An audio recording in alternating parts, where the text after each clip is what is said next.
Assalamualaikum warahmatullahi wabarakatuh. Halo Sobat Sehat, jumpa lagi bersama saya Maulida dalam podcast Bisa Sehat, bincang santai seputar kesehatan Rumah Sakit Umum Daerah Datu Sanggul. Nah, kali ini saya kembali akan berbincang santai nih bersama Dr. Reza Syahputra, spesialis anak ya dok, atau biasa disapa Dr. Reza ya dok? Iya. Oke, apa kabar dokter? Baik, sehat. Iya, terima Mbaknya kasih. gimana? Sehat juga ya? Sama dok, alhamdulillah. Nah, hari ini nih kita akan berbincang santai seputar obesitas ya dok, obesitas pada anak. Ya. Oke, nah seperti kita tahu nih Sobat Sehat, bahwa stigma di masyarakat nih masih sangat kuat ya dok, bahwa anak gemuk itu berarti sehat ya dok. Ya. Nah sebenarnya apa sih itu obesitas pada anak dulu dok? Oke. Jadi tadi masih banyak ya apa orang tua yang menganggap gemuk itu sehat ya. Iya. Dan ya mungkin secara garis besar mungkin ada baiknya ya, apalagi terutama tahun pertama kehidupan. Oke. Tapi kalau obesitas sendiri itu sebenarnya artinya adalah gizi yang berlebihan. Oke. Ya, dan itu nanti ada derajat-derajatnya ya. Dari overweight sampai obesitas. Semuanya gizi lebih ya. Bagaimana tuh dok menilainya seorang anak itu mengalami obesitas atau tidak?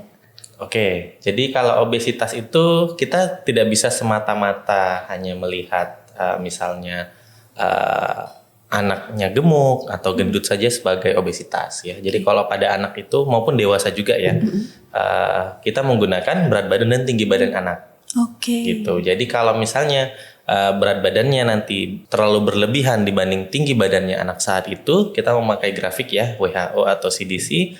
Nanti itu anak kita bisa plot di grafik tersebut. Kalau berat badannya tinggi, nanti kita hitung BMI atau IMT namanya. Nah, gitu. kalau melebihi ambang tertentu, itu anaknya dianggap obesitas. Sama nggak dok perhitungannya dengan BMI untuk orang dewasa? Hampir sama ya, hampir sama. Cuman kalau dewasa itu kan pakai angka ya. Jadi misalnya kalau dewasa itu kalau tidak salah saya pakai Asia Pasifik pakai 23,5 ya BMI-nya. Iya. Kalau misalnya Amerika pakai 25, terus kalau obesitas itu overweight. Kalau obesitas pakai 30 sama 27 kalau nggak salah untuk Asia Pasifik. Kalau anak kita pakai persentil namanya nanti. Ada di grafiknya itu banyak garis-garis. Kalau pernah lihat di buku KIA bayi itu. Oh, buku KMS biasanya. Buku KMS itu ya. Itu kan ada grafik ya. Tapi kalau itu kan WHO ada hijau, terus ada kuning, hijau terang, hijau kuning, merah. Nah, itu kan kuning merah bukan di bawah aja. Iya. Di atas juga ada kuning merah. Gitu. Oh, Jadi kadang-kadang kalau gemuk itu nah hati-hati tuh kalau udah melewati yang hijau terang yang atas itu. Oke. Nah, pada bayi ini juga biasanya ya dok ya, orang tua tuh lebih beranggapan bahwa itu tadi memang fokusnya ke berat badan anaknya gitu.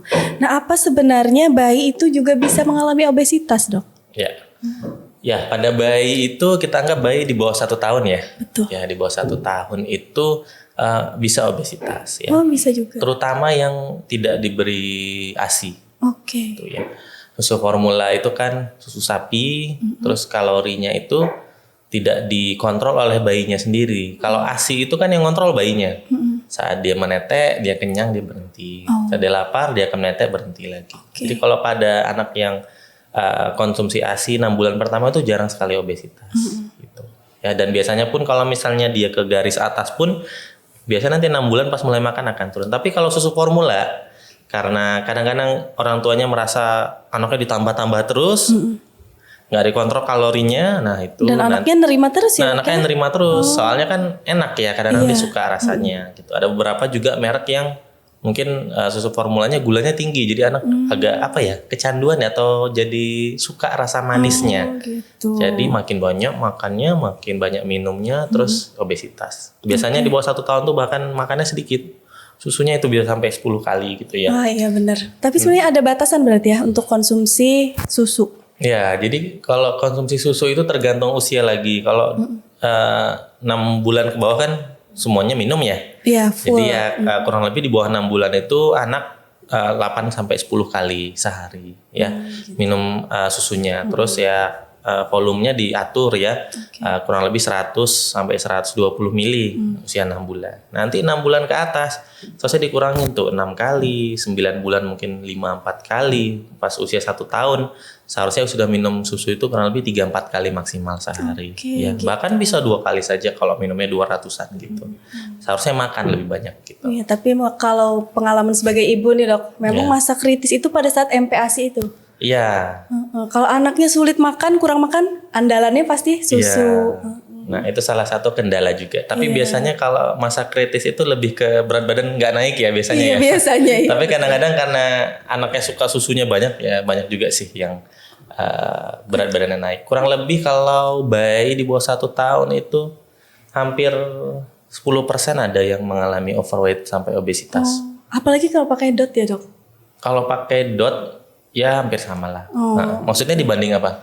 Dibanding anak yang ngedot sama yang enggak gitu loh dok. Soalnya biasanya anak yang ngedot tuh lebih nonstop gitu loh dok konsumsi susunya. Oh iya. Kadang-kadang tergantung dot ya. Ada dot yang kalau dibeli sesuai umur itu atau kadang-kadang lebih dari umurnya keluarnya itu cepat gitu. Biasanya nggak sebut merek ya. Jadi keluarnya cepat terus cepat habis. Kadang-kadang anaknya orang tuanya merasa kok cepat banget habis, belum kenyang gitu ya ditambah. Cuman saya nggak tahu ya penelitiannya seperti apa ya. Oke, kita lanjut ke obesitas ini lagi. Iya. Nanti konsultasi ya. Nah, sebenarnya apa obesitas ini bisa mempengaruhi tumbuh kembang anak juga, dok? Ya, jadi kalau obesitas itu kembali lagi ya tadi sebenarnya selain berat badan tinggi badan, anak obesitas itu biasanya kita bisa lihat dari fisiknya ya. Gemuk, pipinya tembem, dagunya rangkap ya. Terus biasanya ada kayak hitam-hitam, garis hitam-hitam di leher, maupun di jari itu akanthosis nigricans namanya. Terus kalau udah agak besar ya, bayi juga ya, dadanya membusung gitu ya. Terus yang cowok kayak ada payudara kalau udah besar gitu. Nah masalah tumbuh kembang ini berkaitan dengan yang tadi gejala tadi. Biasanya kalau tumbuh kembang anak seperti misalnya motorik, bahasa dan lain-lain sih tidak terganggu ya. Kalau murni obesitas.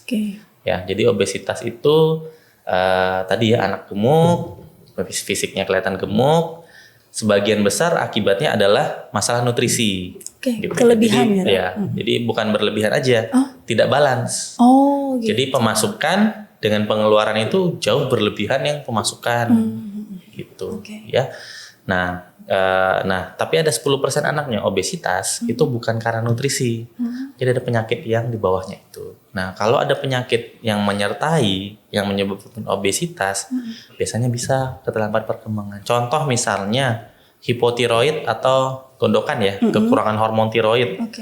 Nah, anaknya jadi malas, IQ-nya rendah, kelihatan lebih lemas, gemuk sekali gitu ya, susah BAB keras gitu. Nah, itu bisa obesitas gitu ya, atau genetik juga bisa. Genetik ada juga. Beberapa kelainan sindrom genetik kayak Prader-Willi namanya.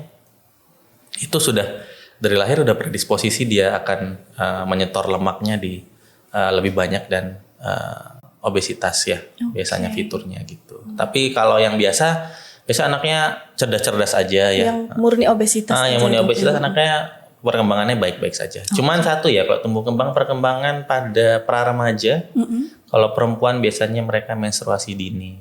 Kurang dari 9 tahun. Gitu. Komplikasi ada juga nggak dok pada anak yang mengalami obesitas ini? Komplikasi ya. Jadi kalau komplikasi, obesitas itu kita diagnosis ya namanya. Anak gemuk sudah kita plotting di chartnya anak obesitas.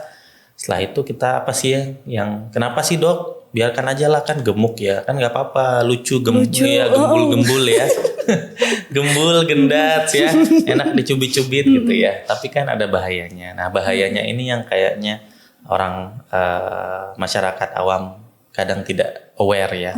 Apa tuh? Contohnya satu penyakit metabolik. Contohnya apa tuh dok? Penyakit metabolik itu adalah salah satu penyakit metabolik. Masalah kolesterol ya atau lemak ya pada anak. Anak juga bisa. Anak-anak juga bisa ternyata. Sama tekanan darah dan lingkar perut itu biasanya 4 itu. Ya. Nah, paling sering kita temukan itu yang masalah gula darah ya. Jadi dia anak-anak diabetes yang umur 8 tahun, 10 tahun bisa, apalagi terutama kalau dia obes ya. bisa karena menyebabkan diabetes gitu. Jadi gula darahnya tinggi, terus kolesterol, biasanya trigliserid namanya ya, trigliseridnya tinggi atau LDL-nya tinggi.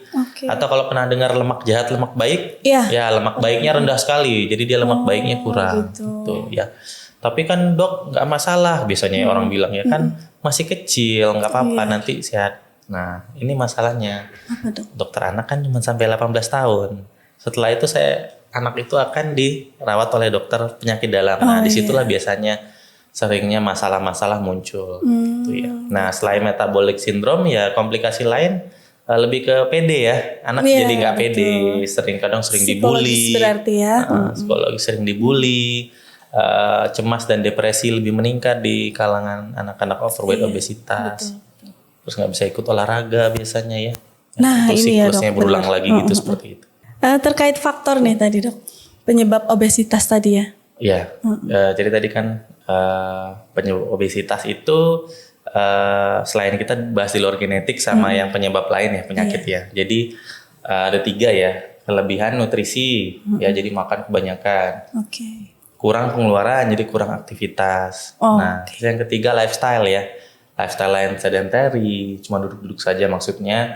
Banyak nonton, terus sama dukungan keluarga juga ya. Jadi kalau misalnya lifestyle keluarga itu juga lebih ke kita anggap malas-malasan dan lain-lainnya itu kita anggap salah satu faktor resiko. Mager ya dok? Mager kita bilangnya ya. Kita kayaknya mager juga kita ini. Oke dok. Tadi dokter membahas nih tentang diabetes ya dok pada anak yang obesitas, bahkan tadi kolesterol juga ya dok. Gejalanya tuh sama nggak sih dok pada orang dewasa? Jadi kalau kolesterol atau penyakit gula ya, kalau gula sih diabetes itu rata-rata gejalanya hampir sama semua usia ya. Gitu. Jadi gejalanya 3, lapar, pipisnya kebanyakan, sering sama berarti? Kehausan. Ya kelaparan, kehausan, sering pipis. Ya itu sama dari kecil sampai besar ya. Kalau kolesterol, nah itu yang kadang-kadang persepsi awam agak menurut saya kurang tepat ya. Jadi kita anggapnya kan kadang-kadang sakit kepala, sakit punggung gitu, misalnya kolesterol. Itu jarang sekali sebenarnya yang menyebabkan itu. Ya. Karena tekanan darah tinggi, mereka bilangnya gitu ya. Kolesterol itu kalau tinggi biasanya hampir selalu tidak ada gejala, gitu ya. Banyak, saya pernah ketemu pasien yang dewasa ya, ataupun yang anak itu kolesterolnya bisa ratusan, 300, 400, tapi nggak ada gejala, baik-baik aja, bahkan nggak tahu gitu ya. Nah, kolesterol itu dia pelan-pelan, dia akan menyebabkan pembuluh darah itu menyempit, gitu ya. Nah, nanti kalau udah cukup sempit, barulah gejalanya serangan jantung, gangguan ke ginjal ya, masalah aliran darah ke ginjal, jadi mulai bisa gagal ginjal. Terus kram-kram kakinya. Ya, nah kok sering kram-kram sakit sekali itu biasa pembuluh darah ke kaki kurang, oksigen kurang ke sana. Ototnya jadi kram-kram seperti itu. Tapi hal seperti itu anak-anak biasanya mereka nggak menyadari ya dok? Iya, kalau anak-anak jarang bermanifestasi seperti itu. Jadi biasa kalau pada anak-anak itu kita lihat ada penurunan fungsi ginjal. Nah, penurunan fungsi ginjal itu tidak terlihat. Secara gejala itu anaknya baik-baik saja. Tapi saat dicek darah gitu kelihatan ada penurunan gitu ya. Nah, itu beda lagi kalau masalah gangguan ginjal. Makanya harus deteksi dini ya. Tadi sempat kita ngobrol masalah olahraga ya. Nah, iya, olahraga apa yang bisa dilakukan untuk anak obesitas ini? Ya, nah ini kadang-kadang lucu juga orang tua ya. Anak saya 2 tahun, 1 tahun disuruh olahraga, masa olahraga apa, masa lari di lapangan gitu ya. Jadi olahraga itu bisa dibagi sesuai usia. Ya bahkan bayi pun bisa. Bisa ya. juga ya dok? Di bawah 1 tahun ya. Di bawah 1 tahun itu olahraganya apa dok? Misalnya umurnya 9 bulan. 9 bulan beratnya udah 13 kilo gitu misalnya. Waduh, udah berat banget. Terus formulanya 8 kali sehari. Makannya 3 kali sehari gitu. Apalagi kalau makanannya yang kurang-kurang sehat ya. Nah, kembali lagi balik ke daerah ya. Kadang-kadang beberapa daerah yang mungkin di daerah barat yang berat lahirnya itu lebih besar, misalnya 4 kilo, terus emang riwayat lahirnya besar, kadang-kadang yang masih normal, bayi-bayi yang agak di garis-garis atasnya. Tapi kalau yang murni obesitas, nah di bawah 1 tahun olahraganya apa? Ya kurang lebih sehari itu 1 jam atau 60 menit itu beraktivitas. Jadi merangkak ya, dibatasin pakai baby chair-nya. Kan kadang-kadang sering tuh di baby chair aja. dibiarin gitu. Bener. Orang tua nonton TV, anaknya di baby chair, biarin nonton, biar anteng. Terus orang tuanya keluar pakai stroller misalnya. Nah, kalau anaknya bisa jalan, 1 tahun misalnya dikasih jalan. Kalau anaknya belum bisa jalan, dikasih merangkak ya. Saran saya pakai celana panjang ya. Untuk Terus kalau melindungi takut misalnya terlalu sering ini, lututnya juga pakai lengan panjang bayinya ya, biar dia merangkak sana kemari ya. Oke, jadi tadi intinya gerak ya dok? Iya, jadi kalau gerak itu di bawah 1 tahun tuh merangkak, aktivitas 30 menit ya itu kita anggap aktivitas intens ya. Jadi kalau nggak di rumah ya di tempat bermain kayak playground yang ada lantainya lembut gitu ya, biar dia merangkak sana kemari, manja turun gitu ya. Terus biasanya kita nggak suruh anak diet. Jadi lebih anak di bawah 10 tahun kita nggak anjurkan diet ya, dikurangin makanan ya jangan gitu. Tapi kita anjurkan sesuai aja. Jadi misalnya yang dulu minumnya 10 kali sehari, sekarang minumnya 5 kali sehari. Terus olahraga apa lain? Kalau di atas 1 tahun kurang lebih sama 60 sampai 90 menit. Nah, kalau di atas 1 tahun mungkin udah bisa jalan lari, diajak jalan keluar, biar anak main lari-lari seperti itu. Terus kalau misalnya di atas 3 tahun, nah itu baru bisa diajak olahraga gitu ya. Misalnya sepedaan, anak dibeliin sepeda kecil gitu ya, sepedaan sama orang tuanya. Terus mungkin main lari-larian sama orang tuanya, lempar-lempar bola, atau main badminton gitu ya. Itu sudah bisa umur di atas 3-4 tahun ya. Gitu. Dengan durasi tadi berarti 30 sampai 60 menit ya. Dianjurkannya kalau di atas 5 tahun itu 60 menit minimal setiap 5 kali seminggu. 5 kali seminggu. Jadi intens gitu ya. Betul. Penanganannya nih dok, pada anak yang obesitas biasanya gimana? Oke, penanganan ya. Nah ini dari tahap 1 ada tahap 4 namanya kita bahasnya. Kalau penanganan anak obesitas sebenarnya simpel tapi sulit diterapkan.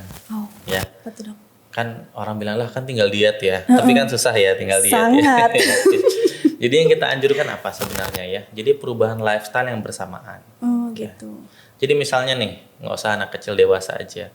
Tahap pertama yaitu adalah modifikasi lifestyle. Ya, biasanya anaknya akan kontrol ke kita tiap 3 bulan kita monitor. Yang dilakukan apa? Kita hitung tuh kalorinya. Misalnya anak umur 1 tahun beratnya udah 15 kilo. Kita mau target segini berapa 1000 kalori misalnya. Ya udah berarti makan minumnya sesuai dengan 1000 kalori. Terus makannya tidak ada yang manis-manisan. Minumnya di antara makanan air putih saja, tidak boleh yang lain. Terus makan buah sayur 5 porsi sehari. Ya, ditambah dengan olahraga tadi yang kita bahas itu. Dikurangin screen time. Nontonnya. Kalau di bawah 2 tahun memang nggak boleh screen time. Gitu ya. Tapi di atas 2 tahun ya kalau bisa kurang dari 2 jam ya, maksimal tuh 2 jam ya. Bahkan kalau 2 tahun kita anjurkan 30 menit. Tapi biasanya datang dengan obesitas tuh nonton aja sehari bisa 5 jam. Iya dok, benar. Nah itu tahap 1. Nanti kita lihat 3 bulannya berikut bagaimana. Sekaligus kita cek itu gula darahnya gimana, tekanan darah tadi, kolesterolnya. Kalau normal ya udah nggak masalah. Nanti 3 bulan lagi kita kontrol lihat berat badan anak. Ya ingat sekali lagi di bawah 10 tahun kita nggak anjurkan diet. Jadi yang kita anjurkan apa? Apakah berat badannya harus turun? Biasanya di bawah 10 tahun overweight obese kita lihat trennya. Kita harap berat badannya nggak naik, tapi anaknya olahraga makan sehat. Jadi itu kelihatan di grafiknya itu tidak seperti mengikuti garis-garisnya, tapi dia lebih ke melandai. Nanti akan lurus. Nah lama-lama kan nanti kita harap dia akan menemu garis hijau gelap itu yang di tengah-tengah itu. Nah, tapi kalau kadang-kadang misalnya sudah obesitasnya berat sekali, ya ada derajat-derajatnya, ada derajat berat ya, kita bisa anjurkan di atas 5 tahun tuh kurang lebih setengah kilo aja turunnya per bulan. Per bulan setengah kilo. Kalau pra remaja kita setengah kilo per minggu. Nah itu tahap pertama penanganannya. Udah kita cek lab, pastiin tidak ada masalah gula, tekanan darah, edukasi untuk lifestyle-nya diganti, makanannya diatur, olahraga yang cukup, yang sesuai ya. Nah nanti itu kontrol 3 bulan kita lihat gimana progresnya. Gitu. Kalau malah memburuk atau tidak berbeda sama sekali, nah itu biasanya kita ke tahap 2 dan 3. Bedanya apa sebenarnya tahap 2 dan 3 itu sebenarnya cuman waktu kontrol lebih dekat. Tahap 2 tuh per bulan, tahap 3 per 2 minggu. Dan itu biasanya kita sudah involve dengan nutrisionis ya. Seharusnya dari awal dari nutrisionis. Sama nutrisionis, sama mungkin kalau misalnya udah canggih sekali, senternya bisa pakai misalnya dokter khusus olahraga itu ya. Oh iya. Nah, tapi kalau tahap 2 dan 3 sudah setiap minggu kontrol misalnya tidak ada perubahan, malah lifestyle semakin buruk, biasanya kita ke tahap 4 ya. Apa tuh, Itu Dok? pengobatan dan operasi. Oh, sampai Gitu. operasi berarti, Dok, ya. Bisa. Jadi kalau operasi itu operasi apa, Dok? Emangnya kita sebenarnya tidak anjurkan ya. Soalnya operasinya itu beberapa yang stomach clipping, pernah dengar? Di staples perutnya. Oh, gitu. Jadi itu perutnya nanti ada 2, bisa di staples, jadi dia dibuat lebih kecil perutnya, jadi lebih cepat kenyang. Oh. Atau dipotong perutnya, jadi dibuat lebih kecil juga. Oh. Gitu. Nah itu harapannya buat lebih kenyang, tidak bisa makan banyak, dan emang terbukti menurunkan berat badan dengan sangat baik. Tapi ya itu resikonya apa ya? Kadang sering mual-mual, penyembuhannya sulit gitu ya. Oke. Semua operasi ada bahayanya. Atau obat-obat ya, kayak sekarang yang lagi booming di Amerika itu namanya Ozempic. Apa tuh? Kalau pernah dengar di berita-berita Ozempic semua pada pakai itu. Kalau nggak salah saya namanya GLP-1 agonis gitu ya. Pokoknya obatnya itu buat tubuhnya itu nggak nafsu makannya menurun gitu. Oh, jadi Nah, menurunkan nafsu menurun, makan. terus gula darahnya dipakai lebih baik, jadi berat badannya turun lebih baik, gitu. Oke. Wow, sulit Itu hampir juga. jarang kita pakai di Indonesia ya, Oke. karena ya ketersediaan obatnya juga dan harganya tidak murah gitu. Oke. Nah, ini saya juga pernah baca artikel nih, Dok, mengenai hubungannya ke stunting nih, Dok. Oke. Gimana ya? Obesitas ke stunting atau stunting obesitas gitulah.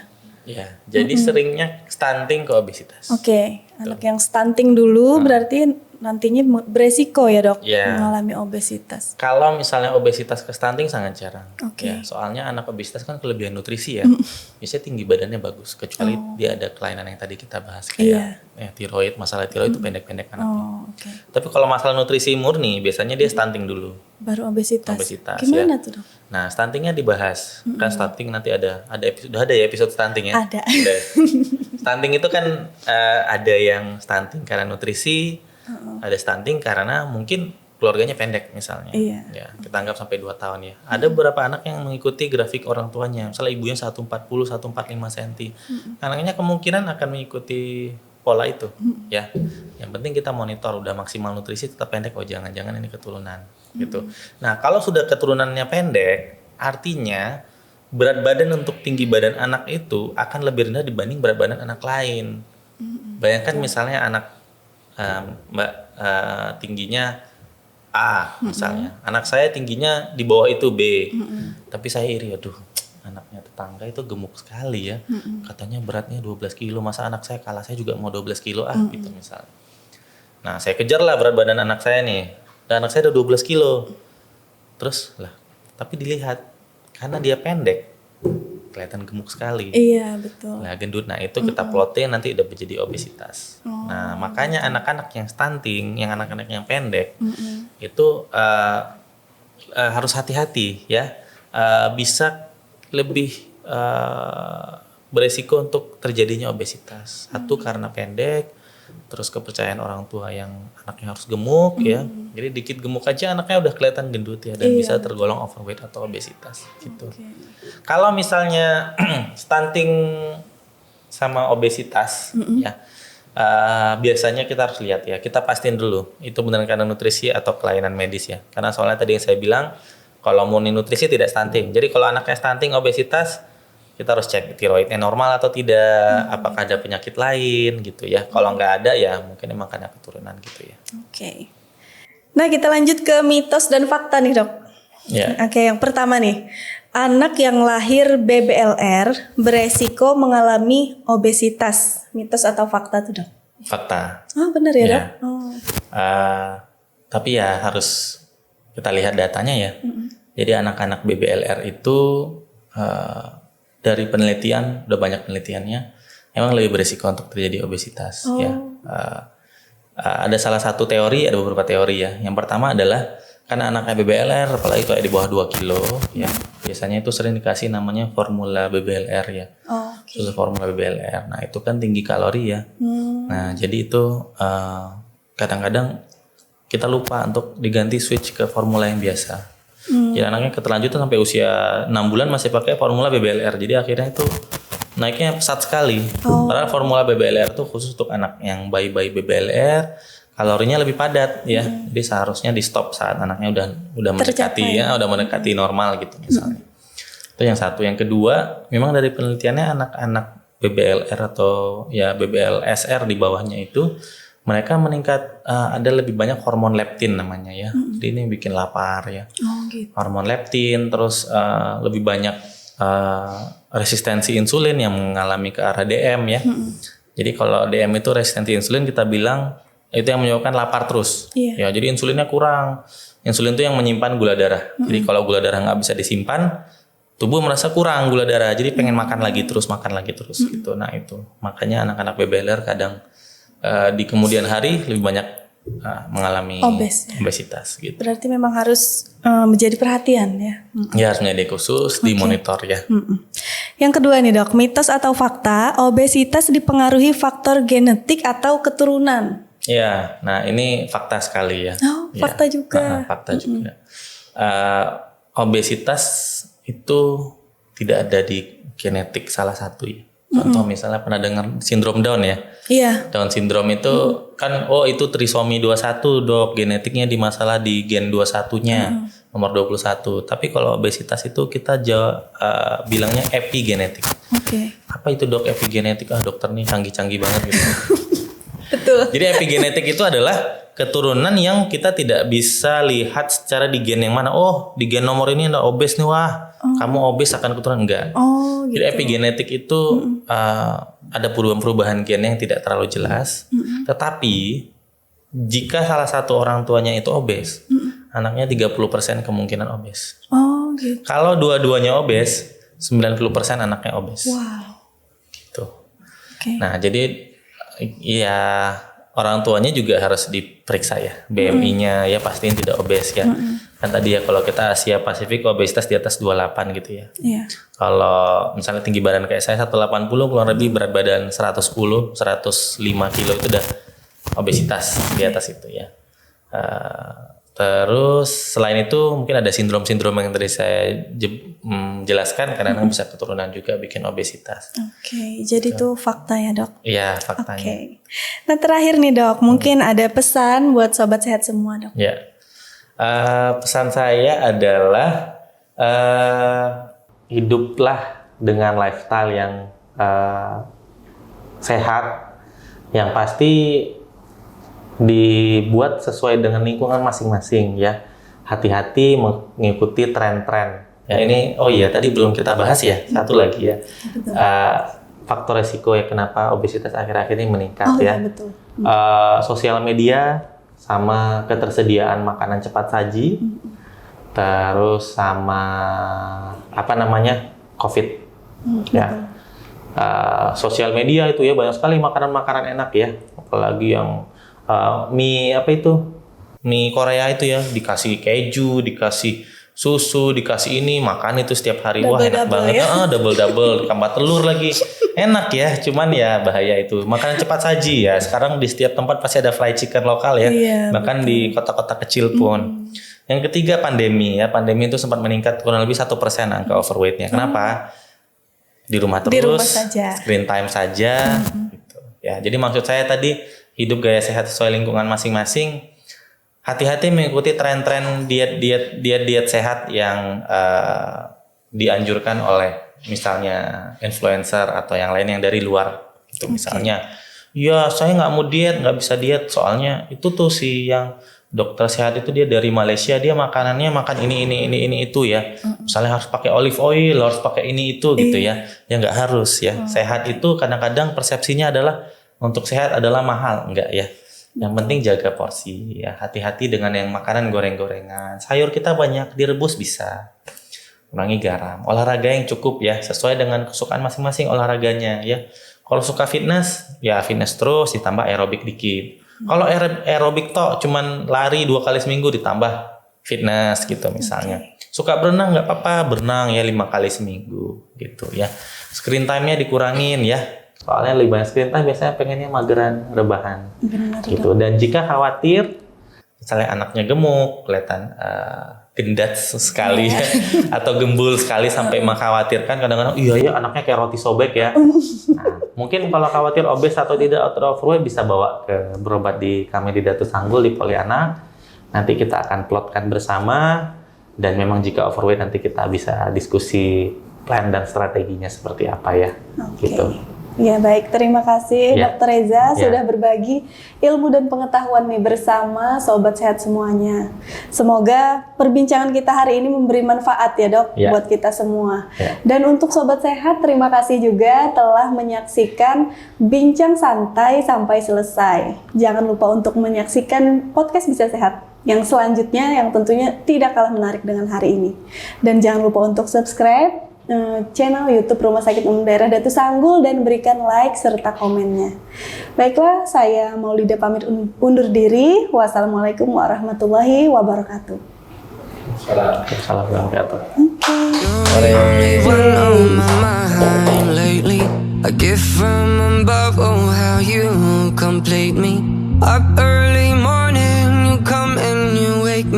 We sit as the sun lights our face.